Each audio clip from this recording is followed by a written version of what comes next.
This is the Starlink Mini. This is camping. We're gonna go over 10 things you need to know, from how to set this thing up, to data management, to what are you gonna power it with. We'll give you a few options. You have found Explorer Trek Adventure with Kelly and Greg. We cover everything camping from backpacking to adventure vans. First, we need to talk about setup. Was it easy?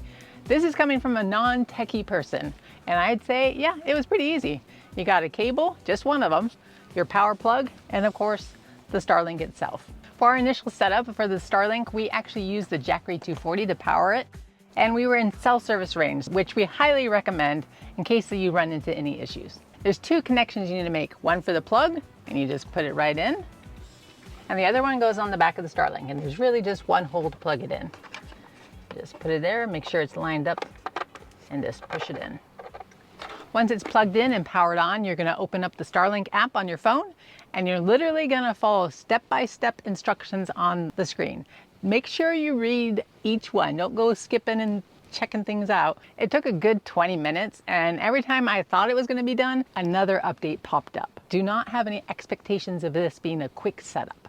Is using the Starlink Mini the same as using Wi-Fi in your house? Well, technically it is. It has a Wi-Fi router built into this thing. There's no other boxes you have to have. You can watch movies, you can game on it, you could FaceTime from your phone, you could use Skype, you could connect to work. There's so many options. It's just basically an internet connection. Where can you use this thing? And honestly, you can use this anywhere where you have a nice clear view of the sky. And right now it wants us to point in the northeast direction. There's a gazillion, I don't actually know how many are, but there's a lot of little tiny satellites that are flinging around the earth. That dish is tracking those little satellites and communicating with it. If that satellite goes behind some trees or an obstruction, that's where you're gonna get blocked off for a second. If you're doing anything that requires like a constant connectivity, whether it be a voice call or you're gaming or whatever on it, that's where you're 100% gonna need a clear sky. We've seen some pictures of people connecting. There's like a big old tree over there, and you could watch their connection go perfect, perfect, perfect, drops off for about 1.5 minutes, and then back on. If you really need that connection, you're really gonna have to find that spot with the open sky. There are some very specific reasons why we actually bought one. One is a personal injury. If somebody gets hurt, you're way out in the middle of nowhere. I got my foot stuck here, and as I was stepping down, I fell, and it was like that. My butt hurts a little bit, head hurts a little bit. You don't want to rely on the Garmin, which can actually take quite a while. The Starlink is a good option. You can make some phone calls if needed. Second is if you have a vehicle issue, there's a lot of groups out there that can actually help people, but if you can't contact them, then you're kind of out of luck. And the third is especially important right now. A lot of wildfires out there, and if you can't get internet connection to check to see if the wildfires maybe moved or maybe a new one started just right down the road, that's super important. Another great thing about this Starlink Mini is it can run on AC and DC power. That is super important, especially for people out here. You're running on batteries. You don't want to run your inverter. We're just going to stick this out here. And just for testing, we are going to use the AC power off of this Jackery 240. Conveniently, it's kind of funny. If you plug it in like that, you're not going to be able to set it on the ground, but you can actually run it upside down. I also suggest if you're going to do that, put it in the shade. Now, let's see how much power consumption it uses. And what we've been seeing, it's anywhere between 20 and 50 watts. And so the average is about 40 watts. If you're doing a conversion and like trying to figure out how long your battery's going to last, just use 40 watts. Since we're using 30 watts in, 35, 50, let's plug in the solar and see if we can just offset that. This is just a small 60 watt panel. The nice thing about this panel is it's super small. It folds, tri-folds, so it doesn't take up much space. If we look at the power consumption now, we're at 28, 27 watts. It jumps around quite a bit, but we have 30 watts coming in. You can use a little tiny power station like this. As long as you have sun, you're gonna be able to power this thing for quite a long time. One thing you need to do also if you want the best speeds is you have to align the dish. And if you open your app, and then if you scroll down to the bottom, there's an alignment button. And if we click that, we can see the dish. And if I turn it, you can see on the screen that it tells me I need to turn it to, oh, there we go. It even lit up when I went there. So there is primal perfect. And that's like almost due north. One of the big things with electronics and camping is everybody wants to know how long will it last and then on what battery. That question is always really hard to answer. Now it's super easy with the power of AI. We use ChatGPT to say, hey, we have a Starlink Mini. We want to power it with a Jackery 240 on AC power. How long will it last? We did this last night and it said we could run 5.1 hours on the AC plug on that little 240, which I think is pretty awesome. Now if we're running solar, it could go forever. But it also said we could run 6 hours if we use DC. So there's that if we don't have to run the inverter, you can get more power. Same thing goes with the van. If you don't have to run your inverter, don't do it. We also want to run ultra portable and just the smallest thing we have to do. And so what we're also going to do is we're going to run it off of one of these Milwaukee batteries. We actually carry one of these in the van because we have a chainsaw in the back. This is the 9 amp hour high demand. It's the Milwaukee version. You can use any of the different manufacturers. You just need to get one of these adapters, which we'll show you in a second. But we asked the robots, hey, how long can we run on this? And it said about 4 hours. Which I think that is crazy amount of time. That's a long time. If you're going to be using this sparingly like we are, doing something like this is going to work really well because, you know, it's only going to be on for a few minutes. Now, if you're going to be working maybe 8-10 hours a day, you're going to be wanting to plug it into a big giant battery like we have in the van. Otherwise, these small batteries, unless you have a good solar setup, they're not going to cut it. We also asked the robot overlords how long we could run on just like your standard 100 amp hour big car lithium battery, and it was saying around 30 hours. Long time. Is this thing weather resistant? And the answer is yes, but there's some caveats, especially with how people are using it now. It comes with a cable. You can see this is the cable that the Mini came with, and it's got these rubber flanges on here.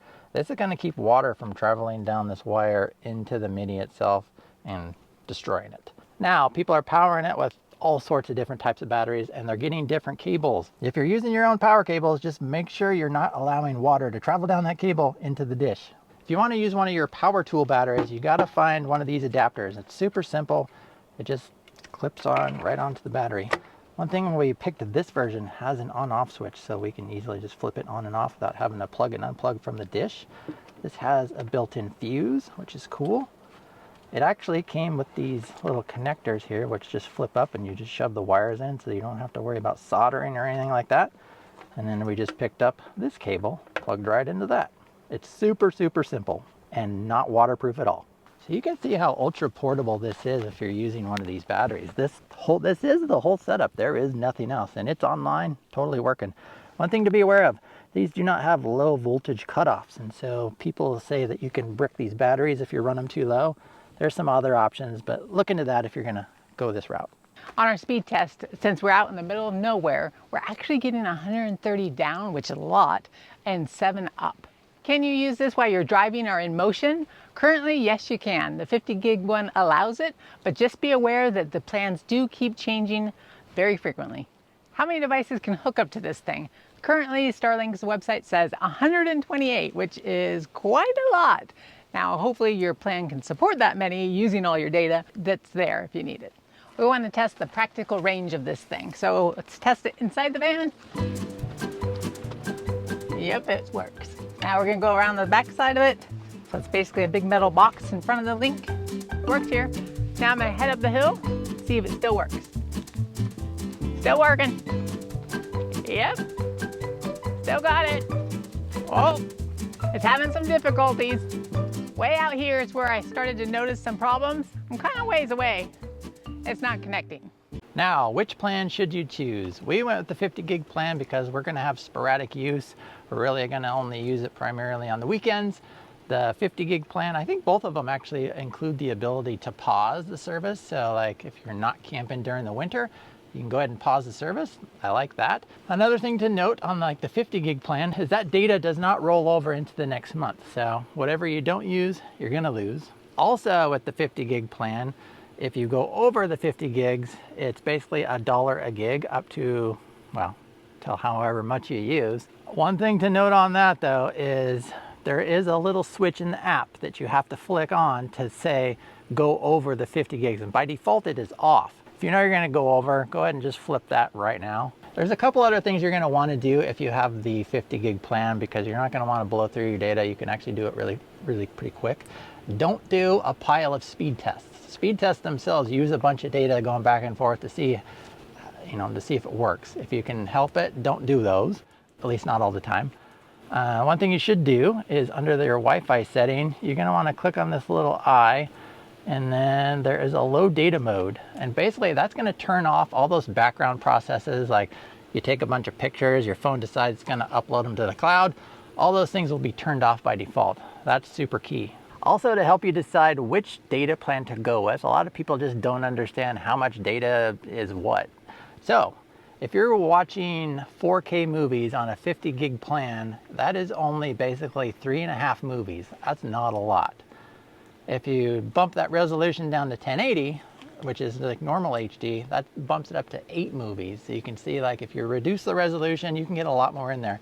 If you crank your resolution down to 480, which actually looks totally fine on a phone, you can get 35 movies in.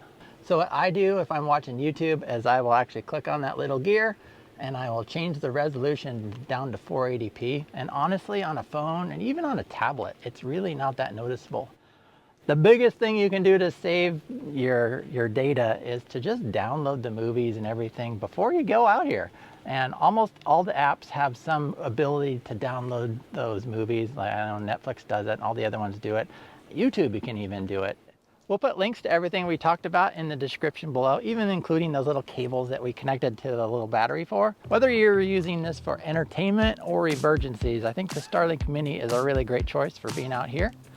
Go watch this video next. You can find us at exploretrekadventure.com, and we'll see you next time.